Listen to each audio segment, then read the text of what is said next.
Hi, good morning ಎಲ್ಲರಿಗೂ. Welcome back to Ramya ಲೋಕ YouTube channel. ಇವತ್ತು ಬೆಳಿಗ್ಗೆನೆ ಎದ್ದು ಅಮ್ಮನ ಮನೆಗೆ ಬಂದಿದ್ದೀವಿ. ಇಲ್ಲೇ ಟಿಫನ್ ಕೂಡ ಮಾಡ್ತೀವಿ. ಆಲ್ರೆಡಿ ಮನೇಲಿ ಮಾಡಿಟ್ಟಿದ್ದೆ, ಬಟ್ ತಿಂದಿಲ್ಲ. ಇಲ್ಲಿ ಅಮ್ಮ ಪೂರಿ ಮಾಡಿದ್ದೀನಿ ಬನ್ನಿ ಅಂತ ಹೇಳಿದ್ರು, ಹಾಗಾಗಿ ಇಲ್ಲೇ ಮಾಡೋಣ ಅಂದ್ಕೊಂಡು ಬಂದು. ಇದು ಹೊಸ ಕರು, ಹೊಸದಾಗಿ ಎಂಟ್ರಿ ಆಗಿದೆ. ಯಾವಾಗ ಹುಟ್ಟಿತು ಅಂತ ಗೊತ್ತಿಲ್ಲ. ಕ್ಯೂಟಾಗೈತೆ.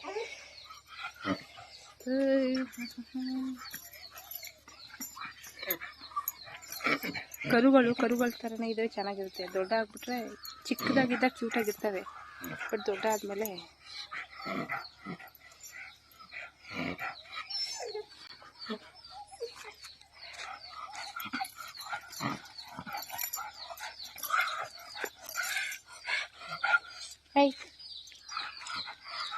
ಅದಾದಮೇಲೆ ಹೋಗಿ ಕೂತ್ಕೊಂಡು ಟಿಫನ್ ಮಾಡ್ತಿದ್ದೋ. ಸಡನ್ನಾಗಿ ಇಲ್ಲಿ ನಮ್ಮಮ್ಮನ ಮನೇಲಿ ಸಾಕಿರೋಬೇಕು ಬಂದು ನನ್ನ ಪಕ್ಕ ಕೂತ್ಕೊಂಡ್ಬಿಡ್ತು. ಪಾಪ ನಿದ್ದೆ ಮಾಡೋಕ್ಕೆ ಬಂತು ಅನಿಸುತ್ತೆ. ನಾನು ಡಿಸ್ಟರ್ಬ್ ಮಾಡಿಲ್ಲ, ಹಾಗೆ ಟಿಫನ್ ಮುಗಿಸಿದೆ. ಟಿಫನ್ ಮುಗಿಸ್ಕೊಂಡು ಈಗ ರಾಮನಗರ ಹೊರಡ್ತಾ ಇದ್ದೀವಿ ಯೂನಿಲೆಟ್ ಶೋರೂಮ್ಗೆ. ಈ ಒಂದು ಅದ್ಭುತವಾದ ಕ್ಷಣಕ್ಕೆ ಭಾರತವೇ ಸಾಕ್ಷಿಯಾಗಿದೆ. ಅಮ್ಮ ಮನೆಯಿಂದ ಇವಾಗ ರಾಮನಗರ ಹೊರಟಿದ್ದೀವಿ. ಲೈಟಾಗಿ ಸ್ವಲ್ಪ ಮಳೆ ಬರ್ತಾ ಇದೆ. A few moments later. Unilet showroom ಹತ್ರ ಬಂದು ನಾವು ಬರುವಷ್ಟರಲ್ಲಿ ಸ್ವಲ್ಪ ಲೇಟ್ ಆಗೋಯ್ತು. ಯಾಕಂದರೆ ಮಳೆ ಬೇರೆ ಬರ್ತಿತ್ತು. ಅಲ್ಲಿ ಗಾಡಿ ನಿಲ್ಲಿಸ್ಬಿಟ್ಟು ನಿಂತ್ಕೊಂಡ್ಬಿಟ್ಟಿದ್ದು. ಅಲ್ಲಿ ಒಳಗಡೆ ಹೋದಾಗಿಂದ ಬರೋವರೆಗೂ ಫುಲ್ ವೀಡಿಯೋಸ್ ಮಾಡ್ಕೊಂಡಿದ್ದೆ, ಬಟ್ ಅದು ಮಿಸ್ ಆಗಿ ಡಿಲೀಟ್ ಆಗಿಬಿಟ್ಟಿದೆ. ಅವ್ರ ಕೈಗೆ ಫೋನ್ ಕೊಟ್ಟಿದ್ದೆ OTP ತೊಗೊಳಕ್ಕೆ ಅಂತ ಅಂದ್ಬಿಟ್ಟು. ನಾನು ಫೋನ್ ಇಸ್ಕೊಂಡಿದ್ರು. ನಾನು ವೀಡಿಯೋ ಸೇವ್ ಮಾಡಿದ್ನೋ ಇಲ್ವೋ ಅದನ್ನು ಸರಿಯಾಗಿ ನೋಡ್ಕೊಂಡಿಲ್ಲ. ಅವ್ರ ಕೈಗೆ ಫೋನ್ ಕೊಟ್ಟಿದ್ದೆ. ಅವರು ಫುಲ್ ಎಲ್ಲ ಅಪ್ಲಿಕೇಶನ್ ಎಲ್ಲ ಕ್ಲೋಸ್ ಮಾಡಿಬಿಟ್ಟಿದ್ದಾರೆ. ಓಪನ್ ಮಾಡಿ ನೋಡಿದಾಗ ನಾನು ಮಾಡಿರೋ ವೀಡಿಯೋಸ್ ಯಾವುದೂ ಇರಲಿಲ್ಲ. ಫುಲ್ ಎಲ್ಲ ಡಿಲೀಟ್ ಆಗಿಬಿಟ್ಟಿತ್ತು. ಏನು ಮಾಡೋಕ್ಕಾಗತ್ತೆ, ಬೇಜಾರಾಯಿತು. ಸೊ ಏನು ಮಾಡೋಕ್ಕಾಗಲ್ಲ. ಅವರು ರಿಟರ್ನ್ ನನ್ನ ಕೈಗೆ ಫೋನ್ ಕೊಟ್ಟಾಗ ಚೆಕ್ ಮಾಡಿದೆ ಒಂದು ಸಲ ವೀಡಿಯೋಸ್ ಇದೆಯಾ ಇಲ್ವಾ ಅಂತ, ಬಟ್ ಇರಲಿಲ್ಲ. ಏನೂ ಮಾಡೋಕ್ಕಾಗಲ್ಲ. ಡಿಲೀಟ್ ಆದಮೇಲೆ ಇನ್ನೇನು ಮಾಡೋಕ್ಕಾಗುತ್ತೆ, ಹೋಗಲಿ ಬಿಡು ಅಂತ ಅಂದ್ಕೊಂಡು ಸುಮ್ಮನೆ ಆಗಿಬಿಟ್ಟೆ. ಆಮೇಲೆ ಇವ್ರಿಗೂ ಬೇರೆ ಲೇಟ್ ಆಗ್ತಿತ್ತು. ಸೆಕೆಂಡ್ ಶಿಫ್ಟ್ ಇರೋದ್ರಿಂದ 2 ಗಂಟೆಗೆ ಹೋಗಬೇಕಾಗಿತ್ತು, ಬಟ್ 1 ಅವರ್ ಕಾಲ್ ಮಾಡಿ ಪರ್ಮಿಷನ್ ಕೂಡ ತೊಗೊಂಡಿದ್ರು. ಹಾಗಾಗಿ ಫೋನ್ ತೊಗೊಂಡ್ಮೇಲೆ ನಾವು ಮನೆಗೆ ಹೊರಟು ಬಂದಮೇಲೆ ಅವರು ಊಟ ಎಲ್ಲ ಮುಗಿಸಿ ಅವ್ರ ಡ್ಯೂಟಿ ಟೈಮ್ ಆಗಿತ್ತಲ್ಲ, ಅವರು ಹೊರಟರು.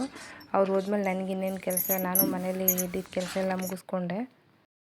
ಇವತ್ತು ಕ್ಲಾಸ್ ಕೂಡ ಹೋಗಿಲ್ಲ. ನನಗೆ ಕ್ಲಾಸ್ ಕೂಡ ಮಿಸ್ ಆಯಿತು. ಇಲ್ಲಿ ಹೊರಗಡೆ ಸುತ್ತಾಡಿಕೊಂಡು ಅಮ್ಮ ಮನೆಯಿಂದ ಹೋಗಿ ಅಲ್ಲಿಂದ ಬಂದು ಅಕ್ಕನಿಗೆ ಆಲ್ರೆಡಿ ನಾನು ಕಾಲ್ ಮಾಡಿ ಹೇಳಿದ್ದೆ, ಅಕ್ಕ ಹಿಂಗೆಲ್ಲೋ ಹೋಗ್ತಿದ್ದೀನಿ, ಬರೋದು ಲೇಟ್ ಆಗುತ್ತೆ, ಅಟ್ಲೀಸ್ಟ್ ಲಾಸ್ಟು ಒಂದು 15 ಮಿನಿಟ್ಸ್ ಇದ್ದಾಗಾದರೂ ಪರವಾಗಿಲ್ಲ, ಲೇಟ್ ಆದರೂ ಹೋಗೋಣ ಅಂತ ತುಂಬ ಟ್ರೈ ಮಾಡಿದೆ.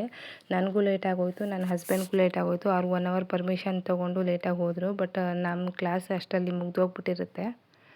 ಬಿಡು ನಾಳೆನೇ ಹೋದರೆ ಆಯಿತು ಅಂದ್ಬಿಟ್ಟು ಸುಮ್ಮನೆ ಆದೆ.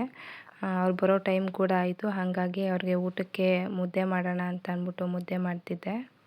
ನನ್ನ ಫ್ರೆಂಡ್ ಕಾಲ್ ಮಾಡಿದರು, ಅವ್ರ ಜೊತೆ ಮಾತಾಡಿಕೊಂಡು ಅಡುಗೆ ರೆಡಿ ಮಾಡ್ತಿದ್ದೆ. ಅಷ್ಟರಲ್ಲಿ ಟೈಮ್ ಕೂಡ ಆಯಿತು. ಅವರು ಕೂಡ ಬಂದರು ಮನೆಗೆ. ಸೊ ಅವ್ರ ಮನೆಗೆ ಬಂದು ಫ್ರೆಶ್ ಅಪ್ ಆಗೋಕ್ಕೆ ಅಂತ ಹೋದರು. ಅಷ್ಟರಲ್ಲಿ ನಂದು ಅಡುಗೆ ಎಲ್ಲ ರೆಡಿ ಮಾಡಾಗಿತ್ತು. ಊಟ ಮುಗಿಸ್ತು. ಸೊ ಊಟ ಎಲ್ಲ ಮಾಡಾಯಿತು. ಟೈಮು 11:15 ಆಗಿದೆ. ಇವಾಗ ಊಟ ಮುಗಿಸಿ ಹಾಲು ಕುಡಿಯೋಣ ಅಂತ ಹಾಲು ಕುಡಿತಿದ್ದು. 11:15 ಹಾಲು ಕುಡಿತಾ ಇದ್ದೀವಿ. ಯಾರು ನೋಡಿದ್ರೆ ಇವ್ರಿಗೆ ಬಂದಿರೋದು ಇಷ್ಟೊತ್ತಲ್ಲಿ ಅಂತ ಅಂದ್ಕೊಬೋದು. ಬಟ್ ನಾವು ಇತ್ತೀಚೆಗೆ ಮಲ್ಕೊಳ್ಳೋ ಟೈಮಿಂಗ್ಸ್ ಎಲ್ಲ ಸ್ವಲ್ಪ ಚೇಂಜ್ ಆಗಿಬಿಟ್ಟಿದೆ. 12 ಗಂಟೆ 12:30 ಆಗುತ್ತೆ ನಾವು ಮಲ್ಕೊಳ್ಳೋ ಅಷ್ಟರಲ್ಲಿ. ಏನೂ ಮಾಡೋಕ್ಕಾಗಲ್ಲ. ನಾನು ಈ ಯೂಟ್ಯೂಬು ಬ್ಲಾಗ್ ಎಲ್ಲ ಸ್ಟಾರ್ಟ್ ಮಾಡಿದ್ಮೇಲೆ ಇದೇ ಟೈಮು ಆಗ್ತಾಯಿದೆ. ಸೊ ಮಲ್ಕೊಳ್ಳೋದೆಲ್ಲ ಸ್ವಲ್ಪ ಲೇಟು. ಬಟ್ ಬೆಳಗ್ಗೆನೂ ಲೇಟಾಗಿ ಎದ್ದೇಳ್ತೀವಿ, ಹಾಗಾಗಿ ನಿದ್ದೆ ಮಾಡೋದೇನು ಇದಾಗಲ್ಲ. ಲೇಟಾಗಿ ಮಲ್ಕೊಂಡ್ರೂ ಬೆಳಗ್ಗೆ ನಾವು ಎದ್ದೇಳೋದೇ ಲೇಟು. ಚಳಿ ಬೇರೆ ಇರುತ್ತಲ್ಲ, ನಾವು ಬೇಗ ಎದ್ದೇಳಲ್ಲ, ಲೇಟಾಗಿ ಎದ್ದೇಳ್ತೀವಿ.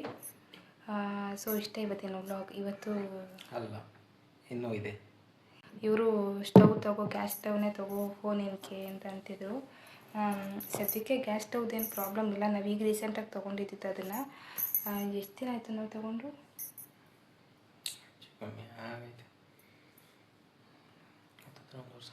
ಒಂದು ವರ್ಷ. ಒಂದೊಂದು ವರ್ಷಕ್ಕೆಲ್ಲ ಏನು ಚೇಂಜ್ ಮಾಡ್ಕೊಂಡು ಹೋಗೋದು.